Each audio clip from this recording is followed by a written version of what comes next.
I don't know if this is going to sound like dog meat or what.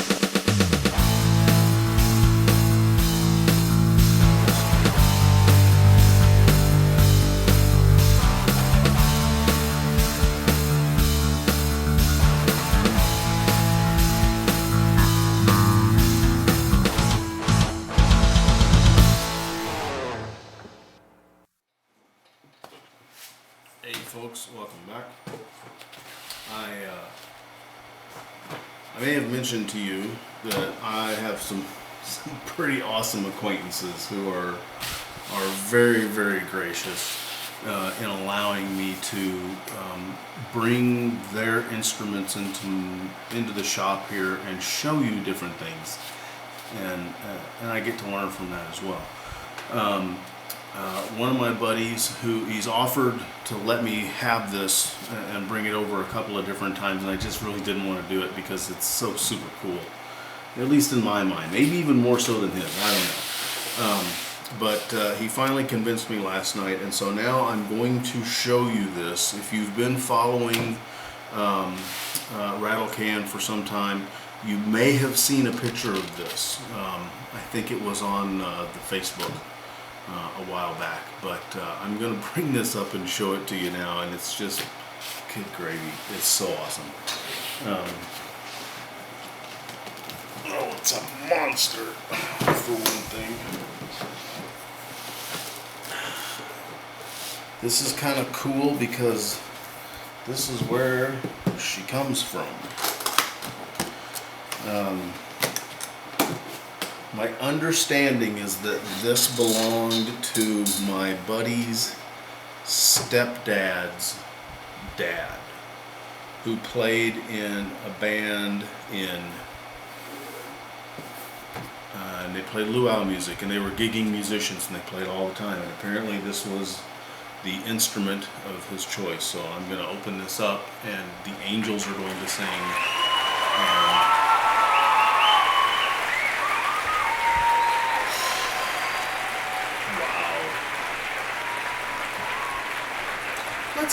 Let's just take a minute, because this is really pretty awesome.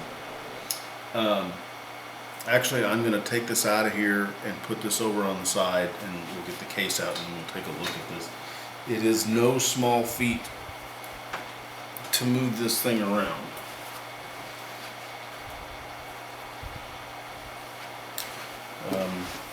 Original case that it came in. Gibson's always had a sense of humor in picking their case colors. Information about inspecting your instrument. Oh, here's the key, by the way. And then here is the receipt from, here, let's sit down and do it like this. Metronome Music, 76 South Hotel Street, Honolulu, Hawaii. It's dated for October the 2nd, 1970. Paid for. Cash. 1 Gibson Les Paul bass and case. $529.50. Through my research, I understand that there were 4 versions. I'm going to take a wild stab and say maybe this is the more expensive one they made. Let me look at my little piece of paper here. There was an EB0 for $350, an EB1 for $395, an EB2 for $410, and an EB2D for $510. Those were list prices. Taking a stab. Everything's more expensive in Hawaii, so I don't know. But this is cool. This is tied to that. It's called provenance, and if you're in the museum scene at all, that's really cool. Because just like my photography, I don't really care if you look at my picture and go, oh, that's really cool. And that really doesn't do anything. If you look at my picture and it reminds you of something and you then relate a story to someone who did not know that, that is cool. And that's why I do it. Anyways, let's get this up here. Chicago. man, this is just on a cool scale. This is off the scale. According to my research that I was able to find, based on the serial number, this was made in Kalamazoo, Michigan, probably in 1968. These went for sale in 1969-ish. That one's dated 1970, so that all kind of jibes together. It's heavy. It's freaking like a tombstone around your neck heavy. It is a British Honduran mahogany body. It is a 3-piece mahogany neck. The interesting thing is that the main piece is in the middle, and the other 2 pieces are the ears on the side, just like on the Les Pauls. This is a Brazilian rosewood neck. It has 2 low impedance pickups. This is a studio instrument. This is made for the recording studio. This thing weighs 13.5 pounds. Volume, treble, bass. It also has a tone selector. We'll kind of get to that in a minute. You got 1, 2, and 3. You also have a phase switch, which, according to the paperwork, only works if your tone selector is in the number 2 position. It has the standard Les Paul toggle switch, rear, both, and then front. This one also has a mute, a built-in mute. So if you don't want that ringing, if you don't want the harmonics that come with picking on open strings, then you can pull this out, and this engages this felt block on the back here. You still get notes, they just don't ring forever, and in some instances that's going to be what you want. The literature says that the finish is walnut, and I don't quite get that. Let me see if this, I want to see if this was in here or not.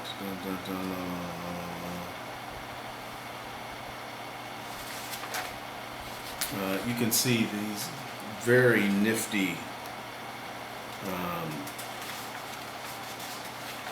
kind of paperwork here.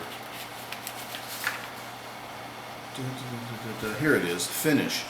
Buffed and polished clear walnut finish. Reveals all of the fine grain line features of the basic wood. Well, the body is made of British Honduran mahogany with a center cross band. I don't know what that means. If you know what that means, please tell me, because I don't know what that means. But the finish, buffed and polished clear walnut finish. Does that mean there's a piece of walnut on the top like a cap? Does it mean it's a walnut stain? I don't know. I don't know what that, I don't understand what that means.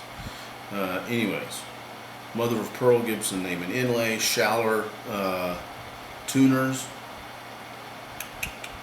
plastic nut. Wow, isn't that something? They put a plastic nut on it.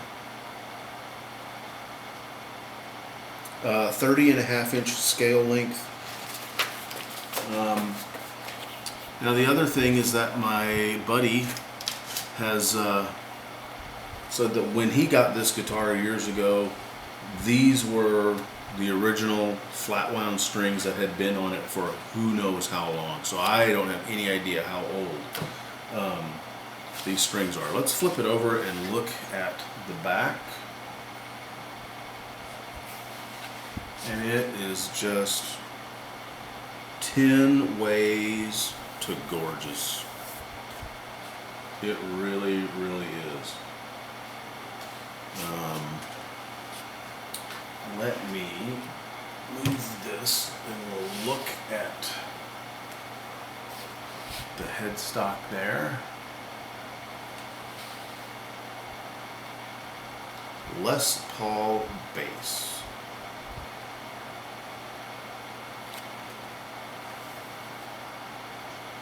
Little mini tuners on the back. Now, I don't have any idea if this will show up either on this camera or that camera. I'll have to look at it in post to see if I can get it to do this. There's some very, very fine lacquer checking on the back and on the front, but you really got to look for it. Everything's got to be at just kind of the right angle, and it kind of goes like this. It's not real bad, but it's there, and it just kind of lends itself to the age of this. Are you just slobbering? I am. This is just.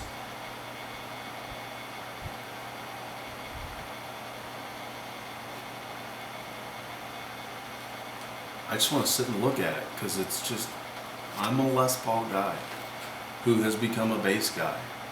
So to have these two worlds come crashing together in something that is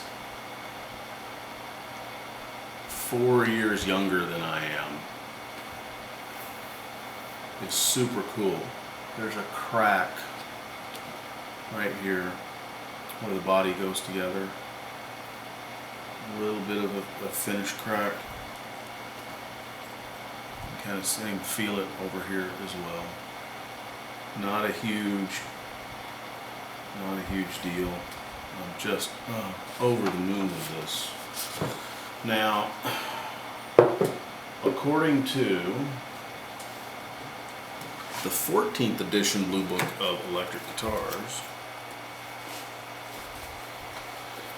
single sharp cutaway, Les Paul style, solid mahogany body, white body binding, set mahogany neck, 24-foot rosewood fingerboard, pearl dot inlays, black headstock overlay with pearl torch and logo inlays, 2 per side tuners, fixed bridge with metal cover, 2 humbucker low impedance pickups with metal rings, 3 knobs, 3-way tone switch and an on-off phase switch mounted on an oblong black plastic plate, 3-way pickup switch, 30.5-inch scale, chrome hardware, available in walnut finish, made from 69 to 74. If it is in 98% mint condition, are you ready for this? $1,850.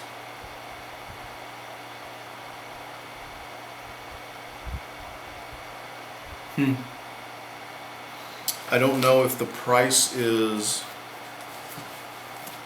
if that is the price just because of the low impedance pickups.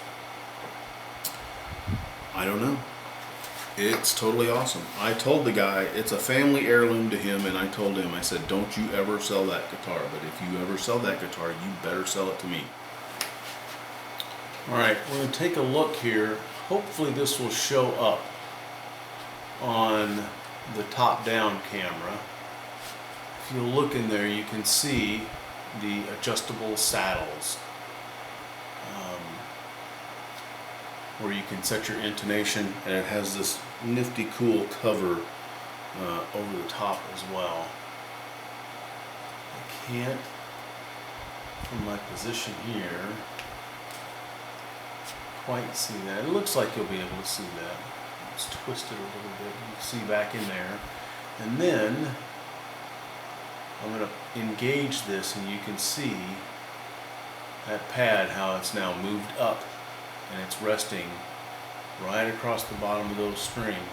It still plays, but it doesn't ring like you would expect it to. Very cool. Let's plug it up. Alright, here we are. I am not set up to do audio recording. I don't know if this is going to sound like dog meat or what. I am running into a Goldline 500, and I'm flat all the way across the board. My EQ is set at 12 o'clock. My gain's at 12. My contour's at 12. At the moment, I'm set at 5 and 5. On the tone, I am set on tone selector number 1. I am in phase. I am on the rear pickup. the mute is not engaged.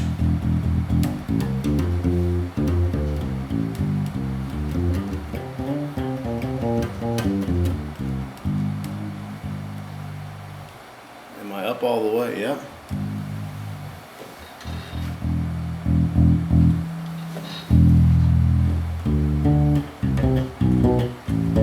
And I'm on really, really old strings. If I turn the treble up,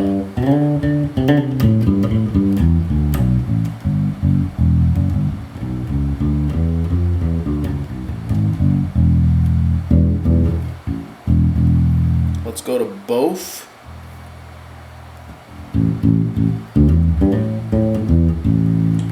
Now we're on the front.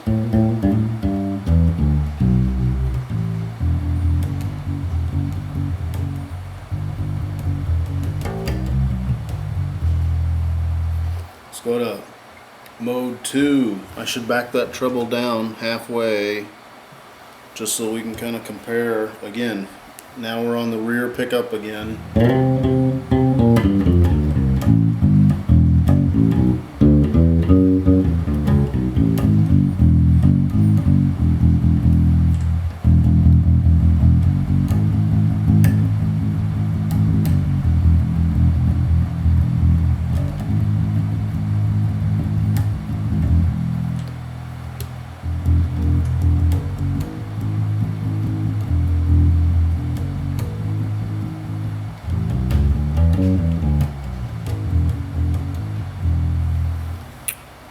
Switch tone 3.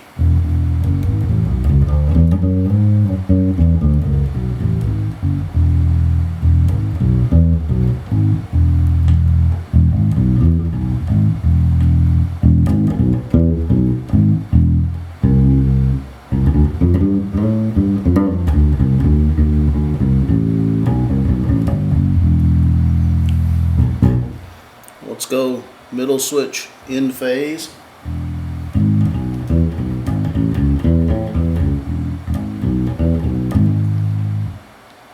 Out of phase.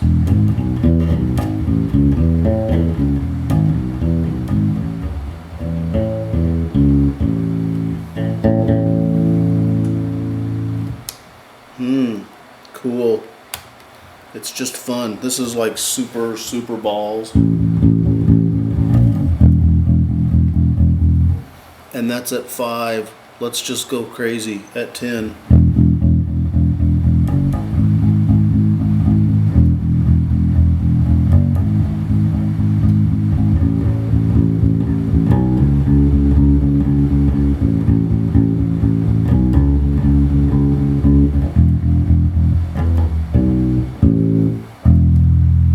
And then just for fun, trebly.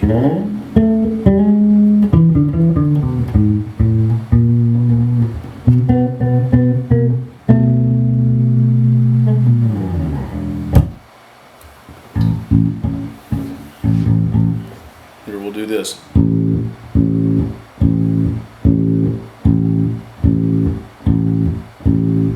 Now, we're engaged.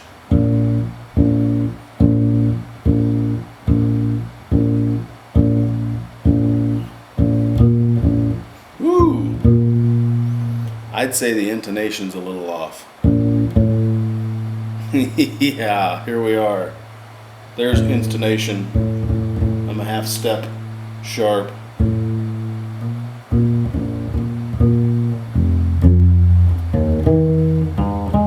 Woo! But anyways, there is that.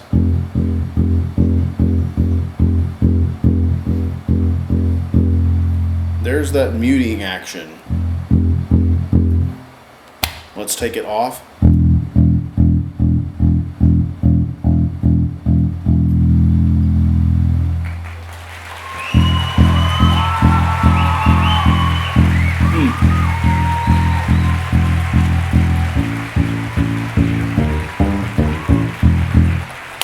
Cool. All right. Yeah, the Gibson Les Paul. Oh, I forgot I'm not on autofocus. I have a dumb camera. Sorry, folks.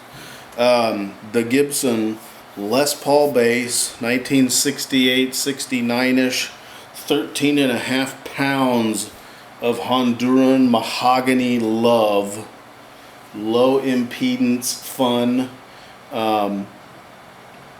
I really don't want to give this back. So if I actually don't ever show up anywhere again, I'm sorry, Keith, but man, we're having fun, me and your guitar.